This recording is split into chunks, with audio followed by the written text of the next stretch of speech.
Hey, what's going on, ladies and gentlemen? My name is Rage, and we are back today with Marvel Strike Force's newest blog post here with a boatload of activities coming up, as well as featuring the next monthly milestone that's going to be tied back in terms of the festivities. So without further ado, let's get started here. The battle plan for the upcoming October 19th to the 25th.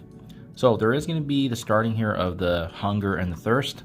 Now, you guys may have seen this already in the previous data mines, but this is essentially the vampires versus zombies undying. So it's going to be cool to see that aspect. From what we can see from the circulated content so far, it seems to be pretty exciting. So I'll definitely be making some more videos on that just to see if we can capitalize, as well as I think part of it's actually challenging. So it's going to be super fun to see that live in action. We have Juggernaut Zombie Battle Pass coming up next. Void Knight Blitz as well, the Zombie Invasion, which is the weekly milestone that we want to be focusing in on for the monthly overall. Sugar Rush, which is the same as the candies that we've been doing, and as well as the Night Raids featuring Night Stalker's team. There's a cool little video here on the Scarlet Witch Undying feature. As you can see, a zombie version of the Shield Medic, so that's pretty funny. But yeah, definitely check that out, guys. I did, and it was a good watch for sure.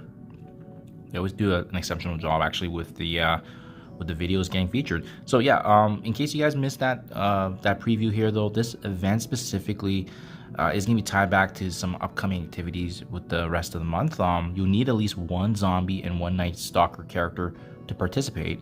And as well, I think certain gear tier levels are going to be required as well, so just something food for thought. But the good news is that there's candy, there's Man-Thing, Night Stalker orbs, Crimson gear, as well as other rewards. So there's definitely some good opportunities to capitalize on that.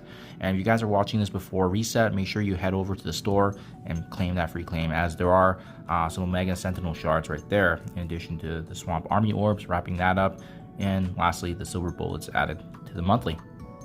Haunted Hour, thank you for playing. So thank you for playing Marvel Strike Force. To show our appreciation for your continued passion, we're going to be handing out some extra treats in the form of Crimson gear, costumes, T4 materials, as well as a special side event that's easier than scooping guts out of a pumpkin. So it does look like we're going to be collecting these milestone points from the daily objectives that we typically do.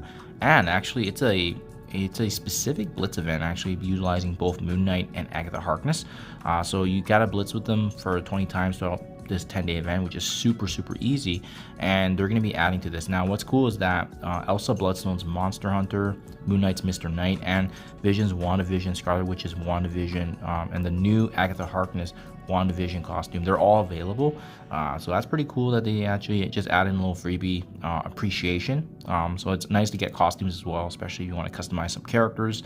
Out of this mixture here, I'm definitely looking forward to adding that to the Agatha Harkness, especially with her being a relevant Night Stalker character.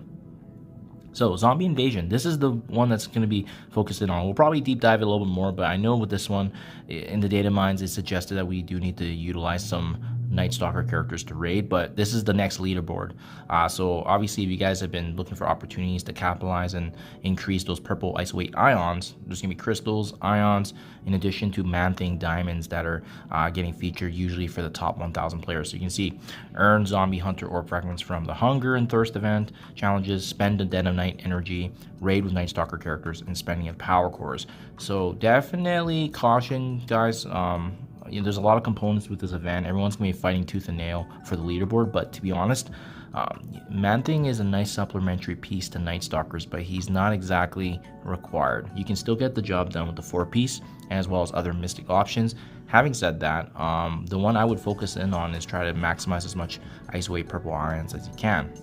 So that's usually what's located in the leaderboard. But again, I will deep dive this more tomorrow because I want to hone in on just this event specifically. But similar to what we've seen in the past, if you're in the top 10,000, you're going to be getting at least 300,000 ions. It looks like they've actually added some level 4 ions as well. So yeah, that's just food for thought. Anywhere from the 5,000 to 10,000, you can get anywhere from 700k to 550k to 300,000 extra ions for the purple upgrades there.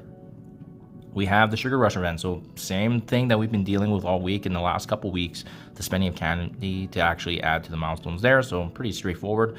Usually it's been 400,000 candies. It looks like nothing's changed there. There's also an Ancient Pharaoh Venom costume tied back to this, so that's a nice little freebie, in addition to some Venom shards and as well as gold, so that's always nice. And they're also going to be adding to the Zombie Invasion milestone point, so we'll definitely deep dive that in more detail. We have this Alliance Night Raid event that we've been seeing for the last couple weeks as well, and as well the Undying Quick Rumble here, utilizing Undying characters. Promo code Warfinder. So I made a video on this yesterday actually, but I like the fact that they've included this as part of the blog post now, because you can actually see this is the rewards here, Warfinder, and then they actually even give you the link here to head over to the player gift. So make sure you guys take advantage of that. Check that out for sure. And yeah, that in a nutshell is the blog post, guys. So there you have it. That's the upcoming battle plan. We'll be back tomorrow to deep dive to see how free-to-play friendly this event is going to be and what the goal is going to be ultimately, especially since this one, it's for a leaderboard with Man Thing, which I don't know, it's not that appealing to be honest, and especially since now we've seen that the 4-piece actually works. But yeah, everyone has an opportunity for sure, and obviously there's gonna be other rewards, but that we can review. Do let me know what you guys think in the comments below. Thank you for your time as always, and I'll catch you guys in the next one.